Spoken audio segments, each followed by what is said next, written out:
Do a little owl hooting, huh?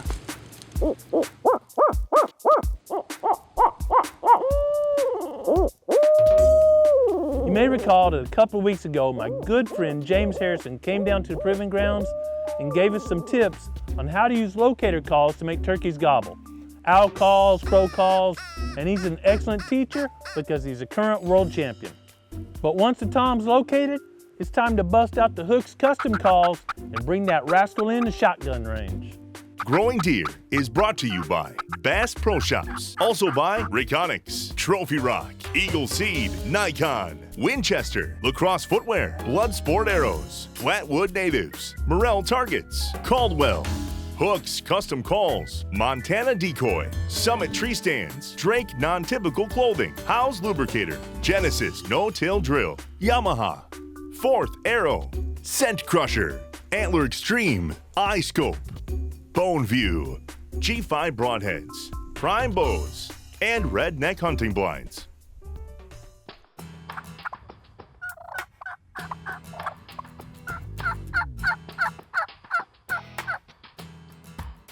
Hey, we're here today again with James and Cody Harrison, world champion turkey callers, and just had a little demonstration of using diaphragm calls through the woods. And we're gonna have the shotgun mic in because we had them both wired, but while they were calling on this cloudy, kind of misty day, not a good turkey hunting day, they fired up a tom on the opposite ridge. Diaphragm or mouth calls can be a little tricky to use.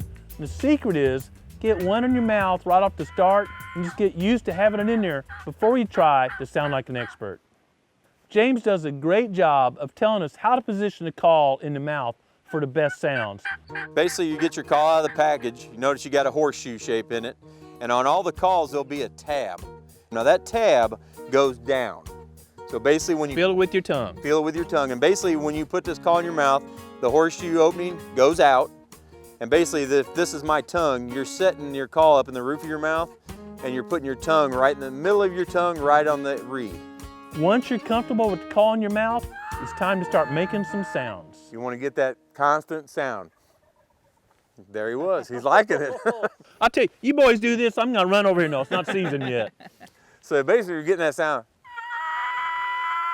Then you want to drop through your tongue a little bit to get that two note, to do a yelp. So you go.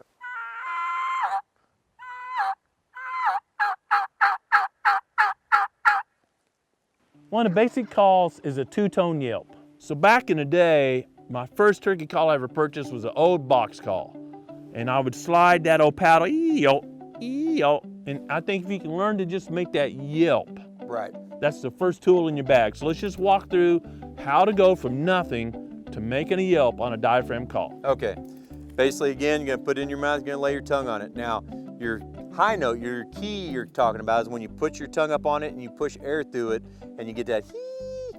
Now when you get the yelp part, you're actually dropping your tongue off the call. You're not taking it all the way off the call, but you're dropping your tongue in your jaw to change the pitch of the call. So actually you're letting the tension off of that latex to make the sound.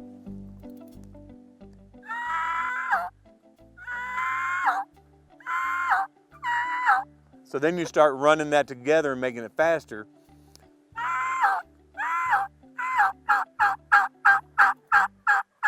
I know that sounded good because we were out there on a cloudy, damp afternoon and James and Cody got a tom fired up on the opposite ridge. You probably can't hear this, but there's a tom over here just ripping at this call. And he's showing you beginner calls and he's stretching out, they're not sounding perfect. And I think this is an important thing, the cadence and just making calls. You don't have to be a world champion caller. The cadence and location is just as important as getting the tone exactly right. We all want to sound perfect just for pride and we don't sound bad in front of our buddies. But that cadence and how long to hold the notes and everything is just as important. Some of the best turkeys, hunters in the country that call in competition, them old hens out in the woods, they sound terrible. And you know what? Them hens are with them gobblers all the time. So you don't have to be a champion caller. Rhythm, rhythm, rhythm. A turkey calls with a certain rhythm just like we talk with a rhythm. And they do the same thing, whether they're raspy, whether they're clear, whether they're... I've heard birds that come in and I'm like, oh, that's another guy. He's walked in on my setup, he's blown it, and then all of a sudden you look up and here comes this old hen walking through there and she sounds terrible. But that old gobbler's just gobbling his head off at it. So it's just your rhythms and sounding like a turkey. The yelp can be very effective, but so can the cluck. You also need to master the cluck call.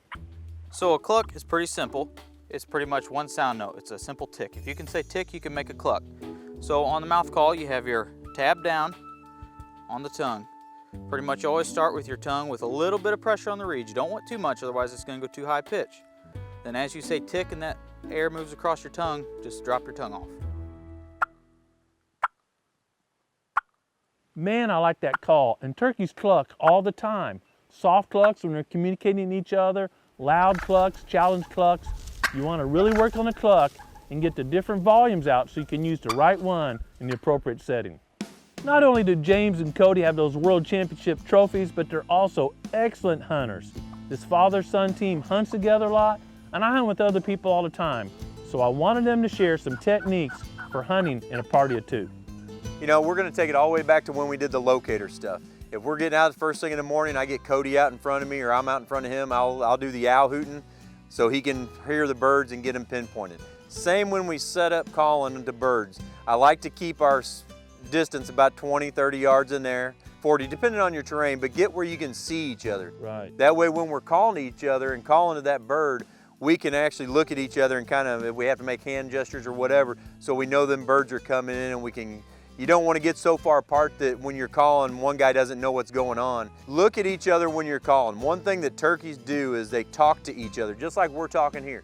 They don't over talk each other. So when Cody's yelping, I kind of wait and I cluck a bit back and forth, and then I'll start yelping back and forth to sound like actual two hens communicating with each other when you're doing that. That way that gobbler, he's not hearing a whole jumble of stuff. He's hearing actually me and Cody communicating with each other, and he's thinking there's two birds in there and comes on in that way. Hey, I appreciate y'all coming and sharing some tips, and I look forward to buddy hunting with you too, but I got a little different strategy. I think you probably have you on my left and Cody on my right, and I need to cheat ahead about 10 yards or so in that setup. No. Hey, we look forward to showing you some of these techniques in turkey woods here in a couple weeks, but remember, safety first. When you're buddy hunting or hunting by yourself, you never know, even on private land, if there's another turkey hunter in your neighborhood. And some guys sound really good, so safety first. I'm constantly learning from James and Cody, and I'm sure they'll be sharing more techniques with us during Missouri's turkey season.